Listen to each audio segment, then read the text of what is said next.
ইসলামের এই এসেন্সটা ধরতে পারি না। দেখবেন যে খুব নামাজি স্ত্রীর সাথে খারাপ আচরণ করে, খুব আল্লাহওয়ালা প্রতিবেশীর সাথে ঝগড়া ঝাঁটি, আশেপাশের নেইবরের সাথে, কলিগের সাথে, বন্ধুদের সাথে যে ভালো আচরণ করতে হয়, গুড বিহেভিয়ার করতে হয়, এবং এটাই যে আমাকে সবচেয়ে বেশি জান্নাতে প্রবেশ করানোর মাধ্যম হতে পারে, এটা আমরা ভুলে যাই। প্রাণীদের প্রতি দয়া দেখানো এটা ছোটখাটো কোনো ব্যাপার নয়, এটাই আপনার জান্নাতের কারণ হতে পারে, এটাই আপনার জাহান্নামের কারণ হয়ে যেতে পারে। আল্লাহ রাসূল সাল্লাল্লাহু আলাইহি ওয়াসাল্লাম বলেন, যে ব্যক্তি অন্যকে দয়া দেখায় না, আল্লাহ তাআলা তার প্রতি দয়া দেখায় না। এই দুনিয়াতে যারা আছে তোমরা তাদের প্রতি দয়া দেখাও, যিনি আকাশে আছেন তিনি তোমাদের প্রতি দয়া দেখাবেন। উপস্থিত হয়েছেন তাদের সবাইকে জানাচ্ছি আন্তরিক শুভেচ্ছা এবং মোবারকবাদ। আমরা শুরুতে আল্লাহ রাব্বুল ইজ্জত ওয়াল জালালের দরবারে শুকরিয়া জ্ঞাপন করছি, যিনি আমাদেরকে আজকের এই চমৎকার, এই অনন্য আয়োজনে একত্রিত হওয়ার সুযোগ করে দিয়েছেন। এই চমৎকার পরিবেশে আমরা সবাই পড়ছি কালিমাতুশ শুকর, আলহামদুলিল্লাহ। আল্লাহ রাসূল সাল্লাল্লাহু আলাইহি ওয়া আলিহি ওয়াসাল্লামের প্রতি লাখো কোটি দুরুদ এবং সালাম প্রেরণ করে আমি আমার মূল আলোচনা শুরু করছি। আমাকে সুনির্ধারিত একটা টপিকে কিছু আলোকপাত করতে বলা হয়েছে। টপিকটা হচ্ছে দ্য এক্সাম্পলারি প্রফিটিক বিহেভিয়ার, অর্থাৎ আল্লাহ রাসূল সাল্লাল্লাহু আলাইহি ওয়া আলিহি ওয়াসাল্লামের অনুপম চরিত্র। ওনার আচরণ কেমন ছিল, আল্লাহ রাসূল সাল্লাল্লাহু আলাইহি সাল্লামের বিহেভিয়ার কেমন ছিল, উনি মানুষের সাথে কেমন করে মিশতেন, কিভাবে ইন্টারেক্ট করতেন, ডিলিং করতেন, এবং সেখান থেকে আমাদের প্রাত্যহিক জীবনে, আমাদের ডে টু ডে লাইফে আমরা আসলে কি শিখতে পারি, সেই বিষয়টা নিয়ে আমরা কিছু আলোকপাত করবো ইনশাআল্লাহ বিইذনিল্লাহ। আম্মা জান আয়েশা রাদিয়াল্লাহু তাআলা আনহাকে যখন জিজ্ঞেস করা হতো যে কাইফা কানা খুলুকু রাসূলিল্লাহ, হে আম্মা জান আমাদের প্রিয় নবীজির আচরণ কেমন ছিল, তিনি বলতেন কানা খুলুকুহু আল কোরআন, রাসূল সাল্লাল্লাহু আলাইহি ওয়াসাল্লামের আচরণ ছিল কোরআনের আচরণ। মানে পুরো কোরআনে থিওরিটিক্যালি যা বলা আছে আমাদের প্রিয় নবীজির জীবনে প্র্যাকটিক্যালি সেটা করে দেখানো আছে। তিনি যখন মদিনার রাস্তা দিয়ে হেঁটে যেতেন, as if a living Quran is walking on the street, মনে হতো একটা জীবন্ত কোরআন মদিনার রাস্তা দিয়ে হেঁটে হেঁটে যাচ্ছে। কানা খুলুকুহু আল কোরআন। তো উনি কিভাবে মানুষের সাথে আচরণ করতেন? উনি কি হুট করে রেগে যেতেন আমাদের মতো, কর্কশভাষী ছিলেন, বাজে আচরণ করতেন কারোর সাথে? ওনার ব্যবহার দিয়ে, বিহেভিয়ার দিয়ে কখনো কারো মনে কষ্ট দিয়েছেন এমনটি কি আমরা কখনো কেউ শুনেছি? না, নেভার এভার। আল্লাহ তাআলাও কিন্তু কর্কশ ভাষীকে, অশ্লীল ভাষীকে, কঠোর ভাষীকে তিনি পছন্দ করেন না। এবং মুমিন মাত্রই সে ভদ্র হবে, নম্র হবে, সুভাষী হবে। এবং এই সুন্দর আচরণ বা কোমল আচরণকে আল্লাহ রাসূল সাল্লাল্লাহু আলাইহি ওয়াসাল্লাম সব কাজের অলংকার বলেছেন। যেই ব্যক্তি থেকে কোমলতাকে সরিয়ে নেওয়া হয়েছে, তার থেকে সব ধরনের খায়েরকে সরিয়ে নেওয়া হয়েছে। যার মধ্যে কোমলতা নেই, মানে সুন্দর আচরণ নেই, তার মধ্যে কোনো খায়ের নেই, তার মধ্যে কোনো কল্যাণ নেই। আমরা যদি আল্লাহ রাসূল সাল্লাল্লাহু আলাইহি ওয়া আলিহি ওয়াসাল্লামের পুরো বায়োগ্রাফিটা একটু স্ক্যান করি, সংক্ষেপে দেখার চেষ্টা করি, তাহলে দেখব যে তিনি বড় ছোট, নারী পুরুষ, শত্রু বন্ধু নির্বিশেষে সবার সাথে খুব অমায়িক আচরণ করতেন, চমৎকার আচরণ করতেন। এবং রাসূল সাল্লাল্লাহু আলাইহি ওয়াসাল্লামের এই চমৎকার আচরণে মুগ্ধ হয়ে অনেক ঘোরতর শত্রু তার বন্ধুতে পরিণত হয়েছিল। সুবহানাল্লাহি ওয়া বিহামদিহি। এবং এত ভালো আচরণের অধিকারী ব্যক্তিত্ব হয়েও তিনি আল্লাহর কাছে দোয়া করতেন যে আল্লাহ, আপনি আমার দেহটাকে, আমার দেহ সৌষ্ঠব, আমার দৈহিক অবয়ব যেরকম সুন্দর করেছেন, আমার চরিত্রটাকে, আমার আচরণটাকেও আল্লাহ আপনি সুন্দর করে দিন।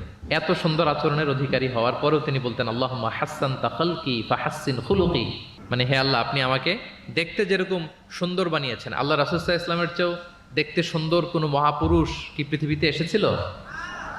এত সুন্দর মানুষ হওয়া সত্ত্বেও তিনি আল্লাহর কাছে দোয়া করতেন, আল্লাহ আমি দেখতে যেমন সুন্দর, আমার আচরণটাও যেন তেমন সুন্দর হয়। আপনারা আয়নার সামনে দাঁড়ালে এই দোয়াটা পড়েন?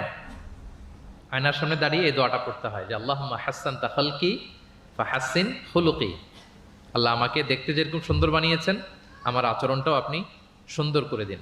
এবং আল্লাহ রাসূল সাল্লাল্লাহু আলাইহি সাল্লাম তিনি ইরশাদ করেছেন, দুটি জিনিস মানুষকে সবচাইতে বেশি আল্লাহর জান্নাতে প্রবেশ করাবে। একটি হচ্ছে তাকওয়াল্লাহ, আল্লাহর ভয়, আরেকটি হচ্ছে হুসনুল খুলুক, সুন্দর আচরণ। রিপিট, আমি আবারও বলছি, দুটি জিনিস মানুষকে সবচাইতে বেশি আল্লাহর জান্নাতে প্রবেশ করায়। একটি হচ্ছে আল্লাহর ভয়, তাকওয়াল্লাহ, আরেকটি হচ্ছে সুন্দর আচরণ, হুসনুল খুলুক। এখানে বলা হয়নি যে নামাজ মানুষকে বেশি জান্নাতে প্রবেশ করাবে, রোজা প্রবেশ করাবে, যাকাত করাবে, হজ করাবে, এমন কিছু বলা হয়েছে না, বরং সুন্দর আচরণ মানুষকে বেশি জান্নাতে প্রবেশ করায়। আমরা অনেক সময় ইসলামের এই এসেন্সটা ধরতে পারি না। দেখবেন যে খুব নামাজি কিন্তু খিটখিটে মেজাজের লোক, খুব নামাজি স্ত্রীর সাথে খারাপ আচরণ করে, খুব আল্লাহওয়ালা প্রতিবেশীর সাথে ঝগড়া ঝাঁটি, খুব নামাজি মানুষ কলিগের সাথে সম্পর্ক ভালো নাই, এরকম লোক আমাদের সমাজে আছে না নাই বলেন? তার মানে ইসলামের যে ট্রু এসেন্স এটা ধরতে পারে নাই। আশেপাশের নেইবরের সাথে, কলিগের সাথে, বন্ধুদের সাথে, সহপাঠীদের সাথে যে ভালো আচরণ করতে হয়, গুড বিহেভিয়ার করতে হয়, এবং এটাই যে আমাকে সবচেয়ে বেশি জান্নাতে প্রবেশ করানোর মাধ্যম হতে পারে, এটা আমরা ভুলে যাই। প্রিয় বন্ধুরা, আমরা যেন এই ব্যাপারটাকে ছোট মনে না করি। সবচেয়ে বেশি জান্নাতে মানুষকে প্রবেশ করায় তাকওয়াল্লাহ, হুসনুল খুলুক, আল্লাহর ভয়, আরেকটা কি সুন্দর আচরণ। অনেক ছোট ছোট বন্ধুদেরকে আমি দেখতে পাচ্ছি অডিয়েন্সের মধ্যে। আমরা আমাদের সহপাঠীদের সাথে, বন্ধুদের সাথে ভালো আচরণ করব তো আজকে থেকে? হ্যাঁ, সাউন্ড খুব অল্প হয়েছে, আমি শুনি নাই, আরো জোরে করবো কি না? ইনশাআল্লাহ আমরা ভালো আচরণ করব, এবং আমার সহপাঠীদের সাথে, বন্ধুদের সাথে ভালো আচরণ, এটাই আমাকে জান্নাতে প্রবেশ করাবে ইনশাআল্লাহ। বলি সবাই।